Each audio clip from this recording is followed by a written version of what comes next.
You're listening to PetLifeRadio.com. Jungle Deep, the podcast that explores the tropical lifestyle.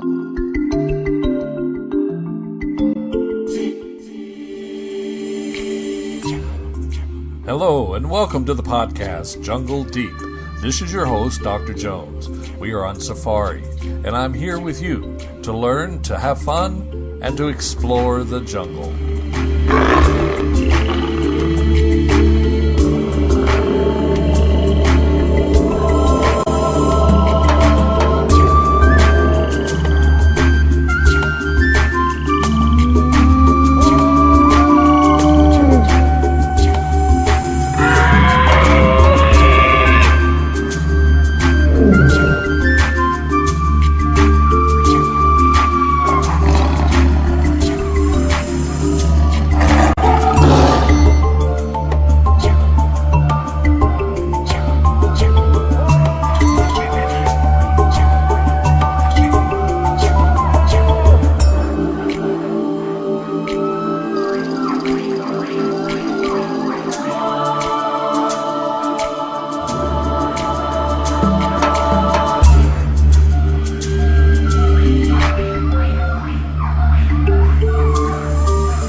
Love for the forests.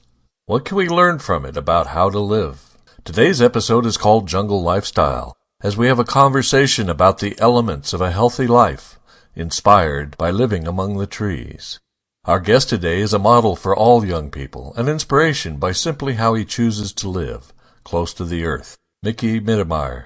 Mick is a 20-year-old college student who has already traveled to 64 countries, and mostly to tropical regions in pursuit of endangered exotic animals, special places known as Biodiversity Hotspots. These safaris included Australia, Indonesia, Surinam, East Africa, and Madagascar, and many, many others. He has had this wonderful opportunity because his father is the noted primatologist and president of Conservation International, Dr. Russ Mittermeier. While his scientist father has been away from home most of his youth, Mick often went with his father on surveys of endangered species. As you will hear, Mick credits his father with his adventurous spirit, love of the wild, his scientific curiosity, and his love for Tarzan. Mick describes the impact of Tarzan books upon his life as profound. His reading of most of the 24 Tarzan book inspires Mick to go out and explore places that he calls far away, primal, wild, untouched, savage, dangerous, and cool. He says that different people take away something a little different from the Tarzan character. For Mick's dad, Russ, it was conservation, protection of the wild. For Mick, it has been fitness and natural health. In addition to his world travels for conservation and studies in anthropology in college, Mick promotes a new sport he calls free tree climbing. This is climbing trees without the aid of ropes, pulleys, gloves, and high-tech shoes. Rather, climbing trees like Tarzan did it.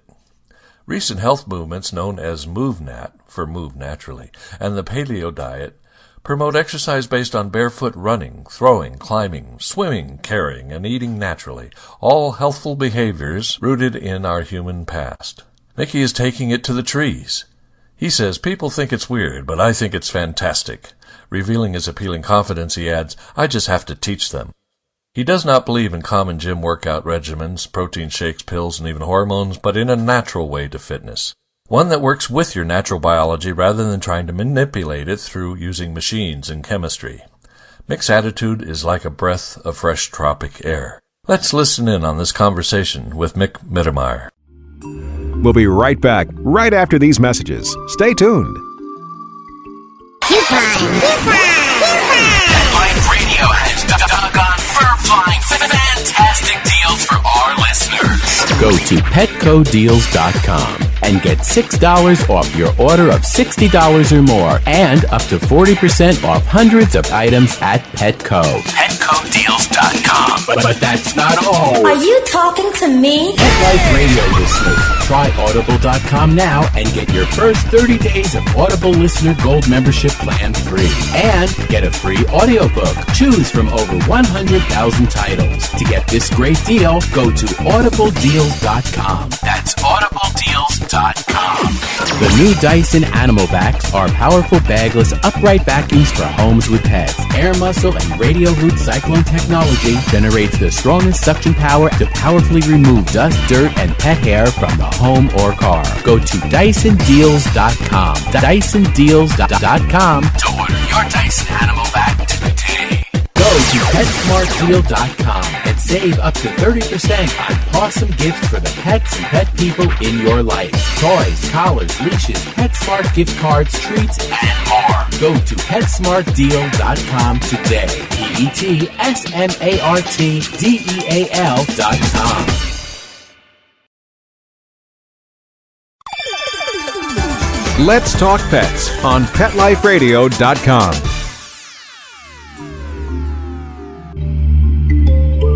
We're going to say hello. Mick, are you there? I am. Hi, Ken. How are you? Hi, I'm so pleased you're with us to talk about these topics. It seems that you are quite a Tarzan enthusiast yourself. Oh, absolutely. Before we talk about that, tell us just a little bit about yourself, where you're going to school and your major and that kind of thing. What are you up to these days? Hi, well, hi, everyone. I'm Mick Mittermeier. I'm 20 years old, and I attend Eckerd College down in St. Petersburg, Florida.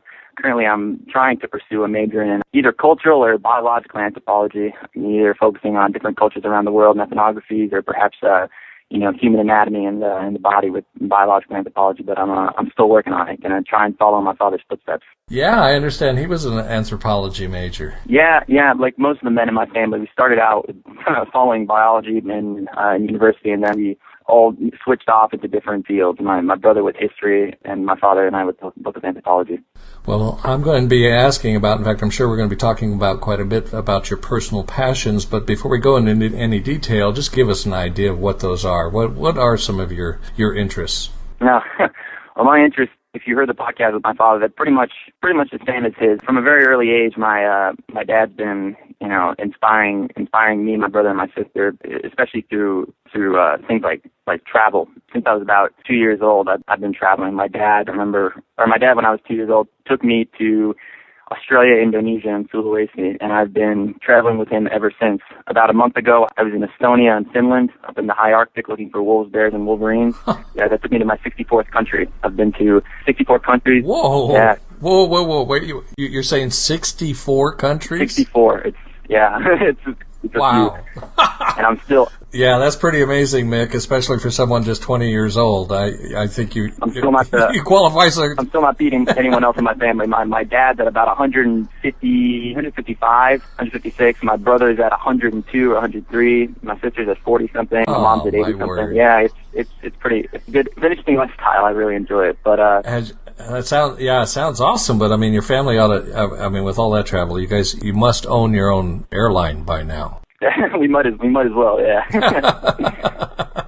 Well, that's amazing. So all this travel has generated in you a passionate interest in what exactly? Well, like I said, I've always grown around. I've grown up around, several influences, mostly of my father and my mother, but their interests have included, obviously conservation, hotspots, endangered species, indigenous cultures. Most of the travel I've done has actually been in tropical rainforests. And so one of the things that's inspired in me is, conservation of these incredible hotspots areas that still house some of the world's most diverse biodiversity, most diverse interesting animals, endangered species, and indigenous cultures. It's inspired in me a desire to, protect those for future generations. How I'm going to do that is still a question, but it's definitely showing me the importance. You have some time yet. That's okay. I don't think you have to have all the plans and all the answers yet. You have some more exploring to do, but my goodness, you've seen a lot already. You're following in your father's footsteps. It certainly sounds like that. Well, let me first ask you then, just to expand on that a little further,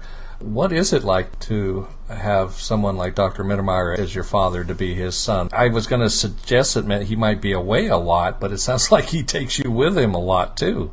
He travels a pretty hefty majority of the time. He's gone for a lot of the year. He's only home about maybe 20 or 25% of the year, but people would say that that's, being a bad father figure, just by no means at all. He's taken me on so many amazing trips, and I've been to so many incredible places that people 3 times my age haven't been to, and I've seen things that people just would not believe, and that's completely altered the way that I look at the world, the way that I view the world and the people around me. It's interesting. It's like having an encyclopedia there constantly. Just the vast knowledge that he has is just, it's incredible. I've learned an immense amount from being exposed to that kind of stuff, and I would definitely not be the person I am today if it had not been for those influences. Yeah, it sounds like some wonderful influences there. Well, I'm going to ask you to go a little further with that, see if you can tell us what might be some of the most remarkable things you have seen in the rainforest in your travels.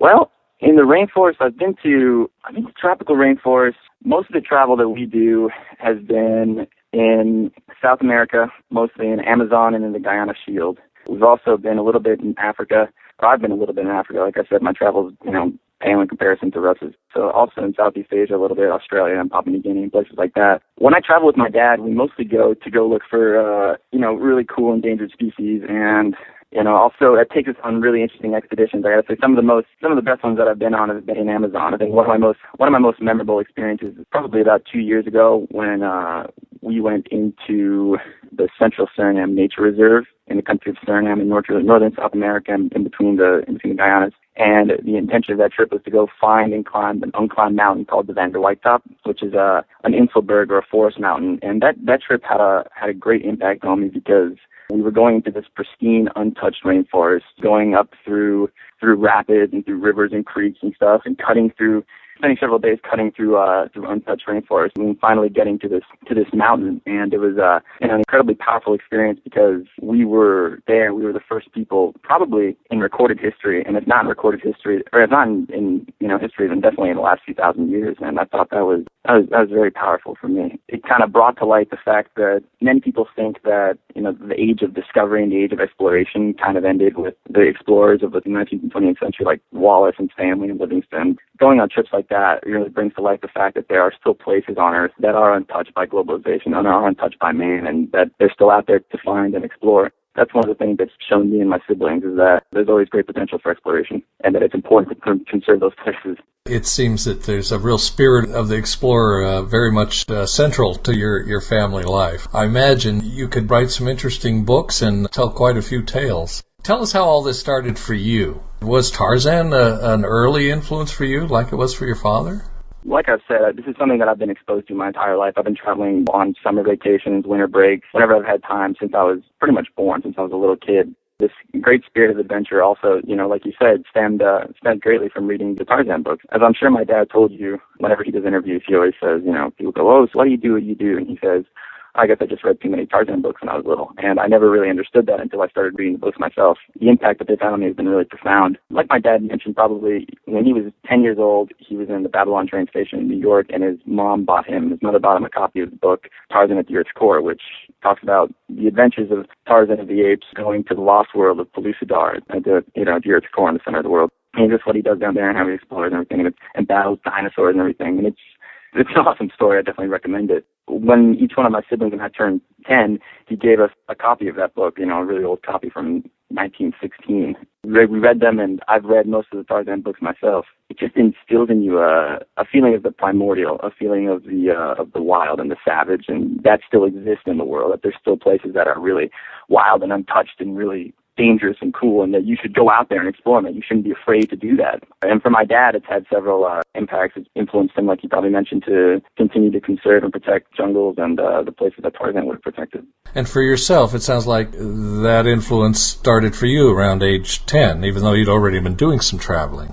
Yeah, absolutely. What I say is people get different influences from reading the Tarzan books. And unfortunately, sadly, is that reading the books has kind of died out in this generation. It was something that's been more around in the earlier part of the last century. People read Tarzan more, and he's one of our most highly reproduced cinema characters, so people know him a lot through movies. People have really forgotten the story of Tarzan, the real story of Tarzan. And so what I say is people get different inspirations from Tarzan, and what my father's inspiration was, here's this character, this hero that lives in the jungle and protects his jungle home and his friends and everyone that lives in the jungle from hunters and poachers and people that want to go in and destroy it. For the most part, that's what he's done. When he was in first grade, his teacher teacher asked him what he wanted to be when he grew up, and he said, I want to be a jungle explorer. And that's pretty much held true for him, which is interesting, which has been inspirational for me as well. But the inspiration that I've gotten from reading the Tarzan books is more in regards to fitness.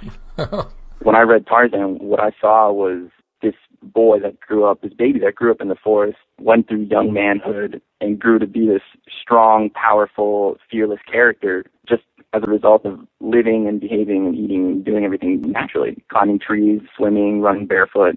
And what that's done for me is it evolved my views towards fitness. So currently what I do is I follow the natural fitness community with several important characters in that, such as Erwin LaCour, who's the founder of Movnat, Barefoot Ted McDonald, who is the founder of Luna Sandals, John Durant, who is spearheading the paleo movement, paleo food in places like New York City. Now, we're going to have some listeners that don't know anything about that stuff, so just briefly give us a little overview of what those people are talking about, what they're doing. What is Movnat? Oh, right, absolutely. Movnat stands for Mouvement Naturel, which is natural movement. It was started by a man named Georges Herbert in the late 1800s, and he's someone who traveled extensively through continents like Africa and South America, and he saw indigenous cultures, indigenous people living in those natural environments, moving and behaving naturally, doing things like climbing and running and swimming and natural activities like that. And he also saw that these people were, as a result, incredibly fit and incredibly healthy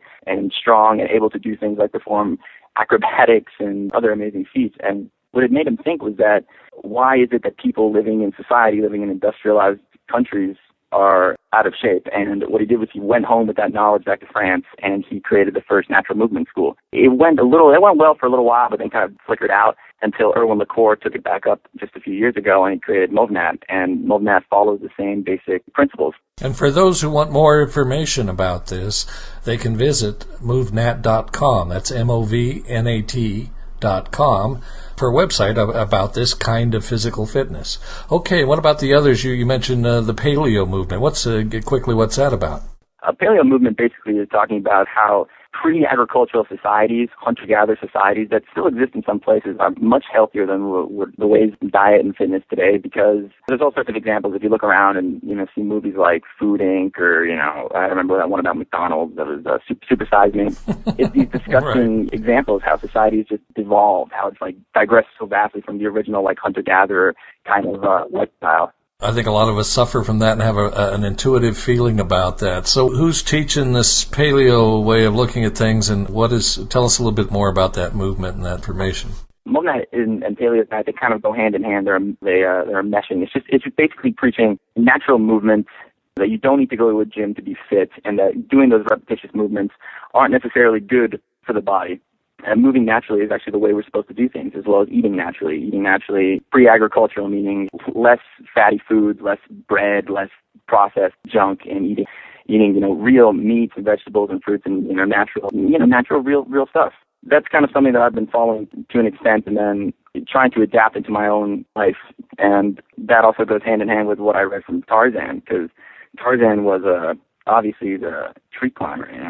In the books, you read about Tarzan swinging through the middle and upper terraces of the trees, and swinging on vines and things. That's influenced me to become a tree climber and to make a community that I call Free Tree Climbing, which I like to think as a subsect of Movnat, as a subsect of natural movement, but also focusing on a specific aspect, which is climbing trees. And the reason I call it free tree climbing is because it's climbing trees without using gear, without using harnesses, without using ropes, without using shoes, and just really bringing you back to that primal state where you climb as a child would. When you look at it, kids really lead by example. The way kids do things is the most natural way until they're told otherwise by people. I think this is terrific. You've taken just one of the major characteristics of this Tarzan character that has a lot to do with his fitness, and then you've taken some of these modern movements in fitness like Movnat and the paleo diet. It sounds like you've kind of embraced that as well, although we'll get back to that in a minute. I'm interested to know if you how much of that is a part of what you're doing, but you're actually creating a kind of a sport, another kind of sport based on tree climbing. And I could just imagine someday there being tree races. I hope so, yeah. Races through the trees based on what you're doing. So you're starting this, I feel funny calling it a new sport because obviously it's a flashback to a very old kind of thing that we very much did long ago in the past. But you're turning this into a way of building fitness that's very much in tune with the natural environment and maybe even our instincts. I think that's fascinating. I think that's very interesting. So you obviously do this yourself. Have you gotten to the point of teaching others and sharing this? Or is this something you're promoting? I'm always trying to promote it more. I want people to get out there and to climb more because so many people focus on. I have so many friends that focus entirely on going, every day to the gym, doing these regimens, eating, proteins and pills and creatine, all these horrible things that you should not be putting into your body. There I am climbing trees, and they think it's weird, but I think it's fantastic. And I've tried promoting it in a variety of ways. So far, I've been in. I was mentioned in one magazine in the UK a few months ago. They were talking about there was a spread about climbing, and I got mentioned next to these other free climbers like Alain Robert, who free climbs skyscrapers. He's a crazy urban climber. I was also in a few documentaries recently in the TARZAN Centennial celebration in Los Angeles back in August. I had a German film crew actually film me doing some free tree climbing around the hotel and in one of the parks. Do you ever get in trouble for that? Hey, you kid, get out of that tree. What are you doing up there? Oh, yeah, I get in trouble far more than I'd like to. Yeah, people just don't understand. That's what I say. That's what I'm trying to teach them. You are listening to Jungle Deep. We'll be right back right after these messages. Stay tuned. Hi, this is Tim Link, animal communicator and pet expert and host of Animal Rights on Pet Life Radio. Have you ever wanted to know what your pet is really thinking? Do you want to find out if they truly understand what you're trying to tell them? Ever wish you could build a better understanding and closer relationship with your pet? Well, now you can. Learning to communicate with animals is a 4-part on-demand workshop. In the workshop, you'll learn the essential techniques that are necessary to communicate with animals, including what is animal communication, breathing correctly to achieve the perfect state to communicate with your animals at a deeper level, using guided meditation exercises and method to communicate with animals, and how to send and receive information from your animals. So if you're wanting to learn how to communicate and connect with your animals at a deeper level, visit PetLifeRadio.com/workshop and purchase and download Learning to Communicate with Animals. You'll be glad you did. Hello, this is Dr. Jones. I believe that the destruction of the tropical rainforest is humankind's greatest environmental problem. Not climate change, not pollution, not nuclear waste, not food production, not a whole host of topics you could add to the list. I care about these things, and I have to admit that climate change and the depletion of the oceans have my particular attention. But I know that the destruction of the tropical rainforest is number one. Now, I would not be surprised if you told me that none of the people around you in your daily life are doing anything to help save the remaining tropical rainforests. We obviously have to change this situation. Many people do not take action on this issue because they're confused about what to do. Confusion breeds inaction. Well, I have a solution. Visit the Jungle Deep website and look in the directory at the top of the show homepage for my new article called How Can I Help Save the Rainforest? It includes my 5 steps to saving the rainforest. It's simple, direct, clear-cut. Oh, I probably shouldn't have used that expression. It's direct and it's simple. Anyone can follow these steps, and everyone should. Get a copy into the hands of everyone around you. At the very least, it's a great conversation starter. And together, when there is enough of us taking action, we will save both humanity and the planet. Read and print out the list, 5 Steps to Saving the Rainforest, from the Jungle Deep website. Go to calaverasgold.tv and click on Jungle Deep in the directory. Aquariums and pond keeping are among the most popular of all hobbies in the United States and throughout the world. In fact, fish are probably the most numerous pet in people's homes and in their businesses. In Aquarium Mania, we'll learn more about the secret and not so secret life of fish and other inhabitants, the basics of good aquarium keeping, the complexities of the aquarium industry, and the science and art that surround this fascinating hobby. I'm your host, Roy Anong, and I'd like to thank you for joining us. Aquarium Mania. Every week on demand, only on PetLifeRadio.com.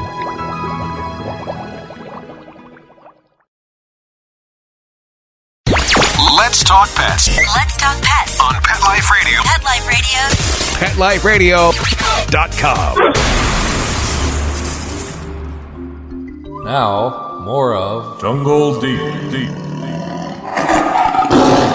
Well, cool. Hey, I got to ask you, do you have any videos of some of your techniques, some of your tree climbing? I have the Facebook page, Free Tree Climbing, and that has videos and the photographs and, all sorts of different media of me showing different climbing techniques. But I'm in the process of publishing my website. I've been, in the last few weeks, the last few months, trying to create a way to standardize these different techniques, because you can see there's different ways that people climb. There's the way people climb coconut palms. There's the way that you climb quadrupedally up the trunk of a tree. It's hard to explain without actually showing you, but that's what I've been in the process of doing, standardizing it and then making it so that these techniques are common knowledge, things that people can perfect, things that people can then reproduce and get better at. And, those are different techniques that are applicable for different kinds of trees. And so that's what I've been doing. Yeah, my interest is predominantly tree climbing, but it's also it's not limited to tree climbing. Like I said, I also do follow a lot of what Moltenhat does, and they've been a great inspiration behind me. As a result of following that, I've done not just climbing things, but I've done other things. I've done other events to test my my natural fitness. I think 2 years ago I did a 4-mile open ocean swim when I lived in the Bahamas. Wow. I've done extensive barefoot running using huaraches, the minimalist sandals used by the Tarahumara Indians, made by Luna Sandals that work up in Seattle. You should definitely check those out. They're really cool. And then I've also done the equivalent of a barefoot marathon, and just all these different things to test my natural ability, my natural fitness, because I really believe that human beings have the capacity to do incredible things as long as they do it in a natural and real way. I don't think that you're really able to test your fitness by seeing how much you can bench, but rather by seeing how real you can actually be in a natural, in a real environment, in a real world situation. Yeah, it's a practical way of applying physical fitness. At the same time, you're building your physical fitness. There's some free tree climbing topics, of course, on the internet, and I'm wondering have you connected with others that are doing this as well? Other people that do free tree climbing? Yeah. To an extent, yeah. There's several people that I have some friends in Illinois that actually do another form. They call it is just barefoot tree climbing. To my knowledge and through the research I've done, I think I'm probably one of the first that's actually tried to standardize the techniques and teach people the different ways of climbing, which is exciting, because it's an idea that you'd think would be just common knowledge. Everyone climbs trees as a kid, but no one really keeps on doing it later in life. Everyone kind of stops. Well, yeah, I mean, obviously a lot of kids would really be interested in this kind of thing and would be enthusiastic about it, I could imagine. It's amazing. It just never occurred to me that there'd be a group of recreational tree climbers, and I'm seeing here on the internet, in fact, there's a group called Tree Climbers International. Tree Climbers International and the IPCC, those people, I forgot to mention them, they are tree climbers, but they differ from my techniques, is because, like I mentioned, the reason it's called free tree climbing is because of the lack of gear and equipment. Gear, right. Yeah. They use the gear, which, in my opinion, not the best for them, but it doesn't really increase one's fitness or ability in actually climbing. It's just you just hang there and bounce back from tree to tree. So there is a difference between just tree climbing and free tree climbing. There's quite a dramatic difference. That's the distinction I'm trying to make. Yeah. Right. Well, I think that's terrific stuff. So, physical fitness is a very big part of your life. Let's talk just a minute about diet. How's it affected your diet choices? Well, I try to stay as paleo as I can, but it's a challenge. Like I mentioned, I'm in college currently, and so I'm faced with issues with loving. You're surrounded by pizzas, are you not? Exactly. So there's always the issue. You got to weigh your decisions. It's either spend your money on books or spend your money on buying natural paleo things, and it's always a challenge to find them as well, because so much meat is processed and you can buy it in stores and stuff, and you don't know what's real and what's not. What is good is that I live around a community of a lot of hunters, and so what they do is we go out sometimes and they come back with boar and quail and squirrel, rabbit, all sorts of good meat, and we barbecue that up sometimes, and that's sometimes to an extent, but it's a challenge. It's really hard maintaining a good diet when you're at university, constantly working. I imagine it is. Do you ever, in fact, use the gym to augment your physical fitness, your training, or are you just 100% committed to natural exercise?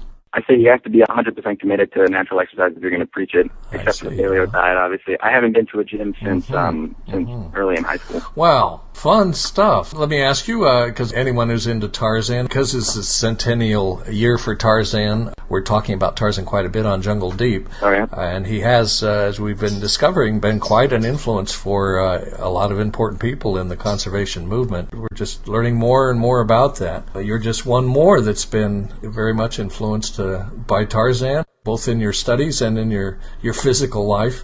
And this has been really interesting to hear about. Do you think Tarzan has a role to play in the years ahead for the American public? Absolutely, without a doubt. The reason Tarzan was so popular, just to give you a little background, it's a centennial celebration because the year that Edgar Rice Burroughs published his first book was in 1912. And 1912 was just as the United States was kind of turning into really industrialized, like really, fast-paced, fast-moving. Everything was like bigger and better and everything like that. And when Edgar Rice Burroughs published Tarzan, it really brought to light in the minds of a lot of Americans this reconnection with the wild, with the primal instincts and, the raw savage instincts with being man that people have pretty much overlooked. And in a lot of ways, that's really why it was so popularized, because people thought, oh, wow, I can get back into nature and I can reconnect with, the animals, because Tarzan did it. That has a lot of applicability throughout the ages, and that's the reason Tarzan has been so popular, in my opinion. He's the most highly reproduced cinema character, as I mentioned before. He's got, I think, something like 60 or 70 movies and over 100 different episodes. And that's right. Yeah, between the movies and the TV shows around the world, there's been something produced about Tarzan on the average of one a year for 100 years, and you just can't say that about hardly anything else. It's incredible, and he's had resurgences. He had resurgences.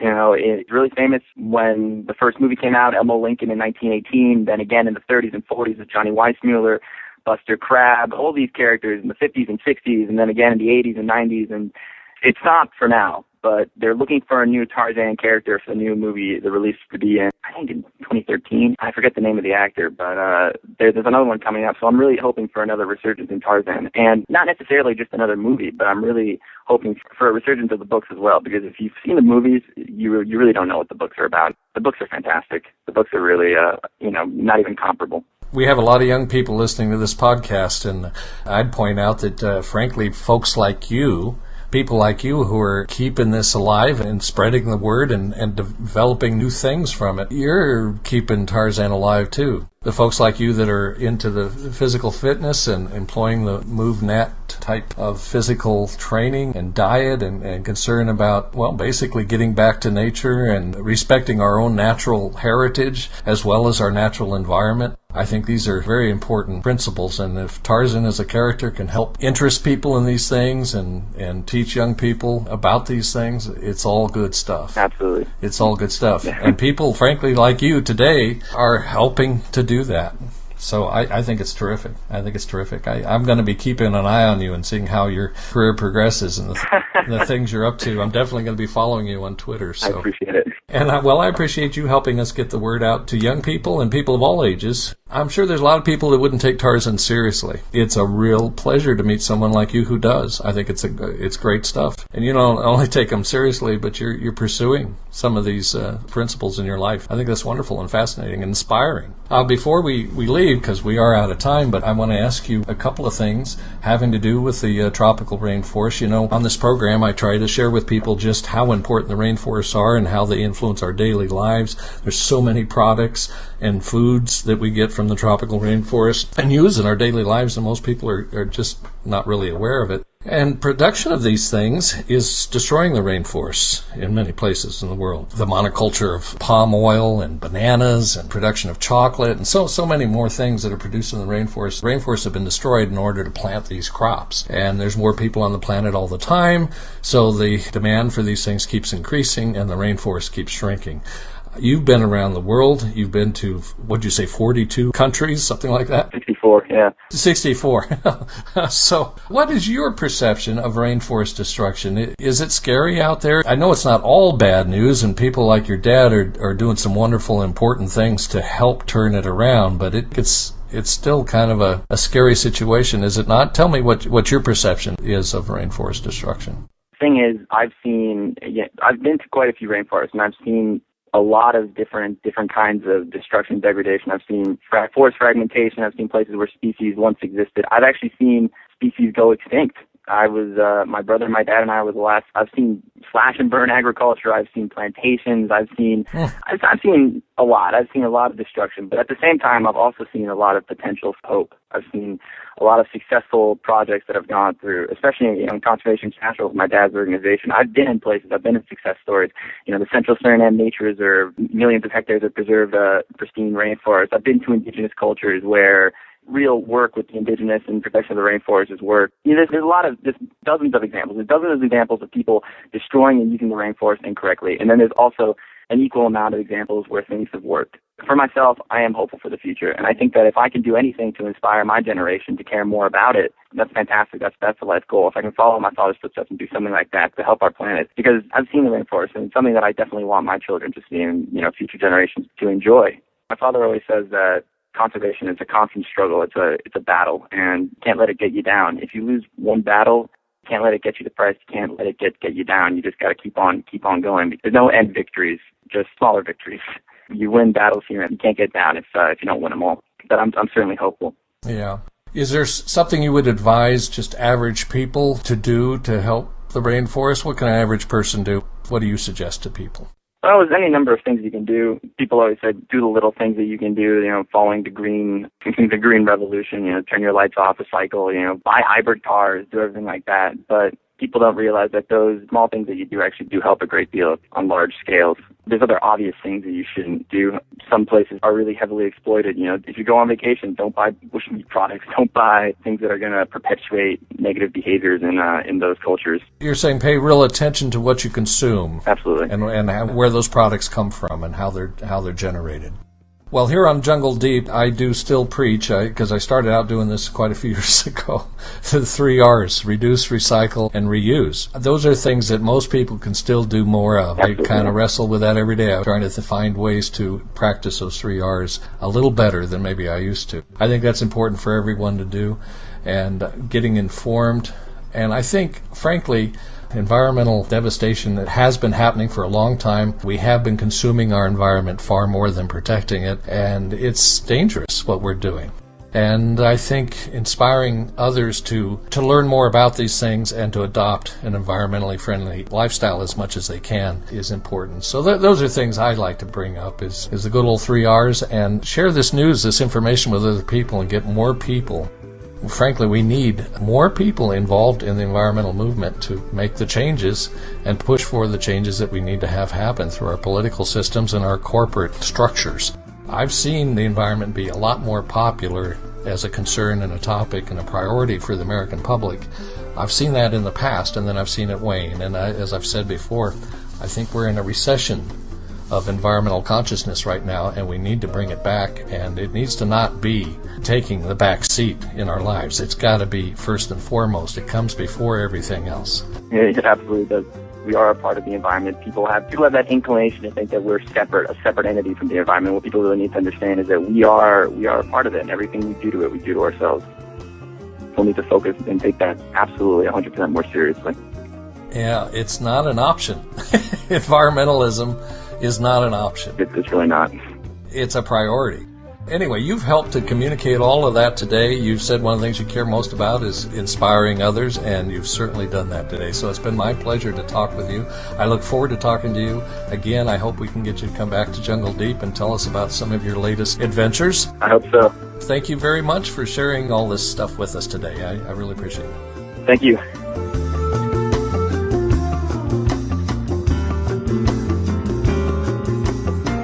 Be sure to share Jungle Deep podcast with your friends and co-workers. Audience growth is especially important for Jungle Deep to succeed and prosper, so share the show. You can see beautiful photos and learn more about Jungle Deep at our website, calaverasgold.tv. Now that's Spanish, Calaveras, C-A-L-A-V-E-R-A-S, gold, G-O-L-D, like the mineral, .tv, like television. You got to check it out. Where else can you go for this kind of fun? Just click on the Jungle Deep title in the header directory. Our show notes pages have valuable links for you. I invite you to email me at jungledeep@calaverasgold.tv and follow me on Twitter. Search for Jungle Deep or Ken Jones 56, all one word. I would love to hear your ideas for the show. Well, the show's over for today, so it's time to refill my Mai Tai, mount my elephant, and head back into the jungle. Let's Talk Pets, every week on demand, only on PetLifeRadio.com.